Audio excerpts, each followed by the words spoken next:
शिवरात्रि की रात्रि में आप लोगों ने सबने अपने अपने घर में दिया जलाया होगा। दीप जलाया कि नहीं जलाया पूजन में? बोलो तो सही, जलाया ना? शंकर जी को बेलपत्री चढ़ाई कि नहीं चढ़ाई? चढ़ाई ना? अभिषेक पूजन किया ना? तुमने दिल से, भाव से, मन से शिवरात्रि के दिन रात्रि के समय शंकर भगवान की आराधना करी।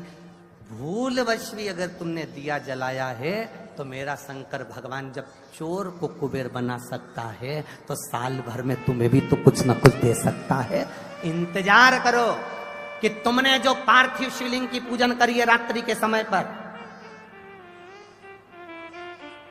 केवल पार्थिव शिवलिंग की पूजन रात को नहीं होती है, पर केवल शिवरात्रि, हरतालिका तीज, छोटी तीज, बड़ी तीज, अन्य जो त्योहार होते हैं, सोमवार की अष्टमी आदि आदि जो उत्सव होते हैं, इसमें शिवरात्रि की रात्रि में, उसका मतलब ही शिवरात्रि है, रात के समय पर आप अभिषेक करो, पूजन करो, अर्चना करो।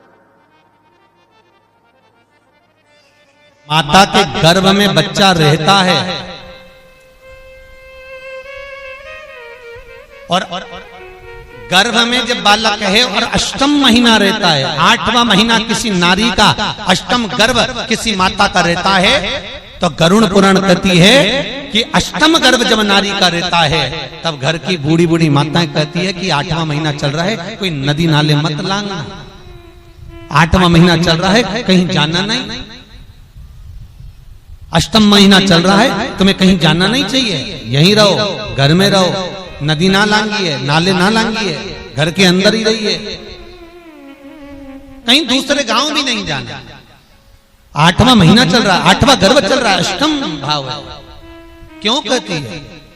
कहां से आया ये विधान कि 8वें महीने में नदी नहीं लांघना, नाले नहीं लांघना, कहीं जाना नहीं, घर में रहना? अष्टम गर्भ का इतना प्रमाण क्यों कहा गया? क्योंकि गरुड़ पुराण कहती है जब 8वां महीना किसी नारी का रहता है तो गरुड़ पुराण का 7वां अंश कहता है कि उस समय पर दाता और विधाता शंकर के सामने बैठकर भगवान गणेश रिद्धि सिद्धि के सम्मुख में होते हैं, अमोद प्रमोद उनके सामने होते हैं, भगवान गणेश जी महाराज की लड़की संतोषी सम्मुख में विराजमान होती है, शुभ और लाभ उनके पास में विराजमान होते हैं, शंकर और पार्वती अपने नजदीक में विराजमान होते हैं, और दाता और विधाता अष्टम गर्भ में, अष्टम महीने में जो बच्चा जन्म लेने वाला होता है उसका भाग्य लिखते हैं महाराज, वो अष्टम महीने में लिखा जाता है।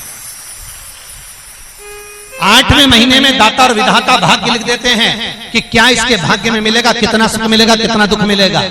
अंगूठियां पहन लेने से, नग पहन लेने से भाग्य नहीं बदल सकता, भाग्य बदलेगा तो वो विश्वनाथ ही बदलेगा, विश्वनाथ के सिवा कोई नहीं।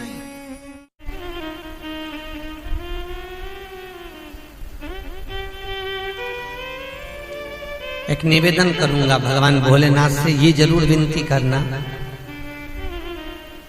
कि भोलेनाथ अगर मेरे गर्भ में संतान देना तो उसकी उम्र पूरी देना।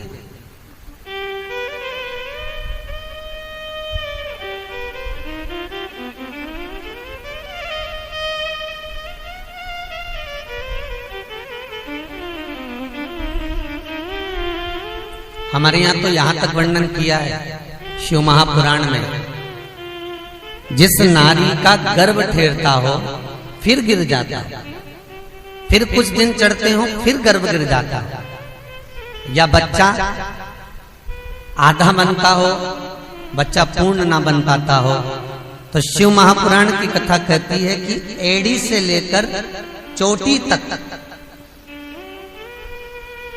स्त्री एक मोली, मोली मतलब जो हाथ में नाड़ा बांधते हैं, लच्छा बांधते हैं, उसको नाप ले, और नाप कर जब नारी का गर्भ केवल 1 महीना 2 महीना का ही चढ़े और वो नारियल पर लपेटकर शंकर जी से विनती कर कर शिव जी के शिवलिंग के पास में जिस स्थान पर अशोक सुंदरी की जगह है उस स्थान पर श्रीफल को रख देती है तो उस नारी का गर्भ अधूरा नहीं होता, वो पूर्ण गर्भवती होती है महाराज, उसका संतान स्वच्छ और अच्छा जन्म लेता है, नारी का गर्भ पूर्ण होता है। अगर आपको हमारा वीडियो पसंद आता है तो हमारे चैनल को लाइक करें, सब्सक्राइब करें। और यदि आपको और कुछ सवाल पूछना है तो आप कमेंट बॉक्स में आके कमेंट कर सकते हैं। और आपको अगर किसी भी सब्जेक्ट पर, किसी भी चीज़ पर वीडियो चाहिए तो आप हमें कमेंट कर सकते हैं। धन्यवाद।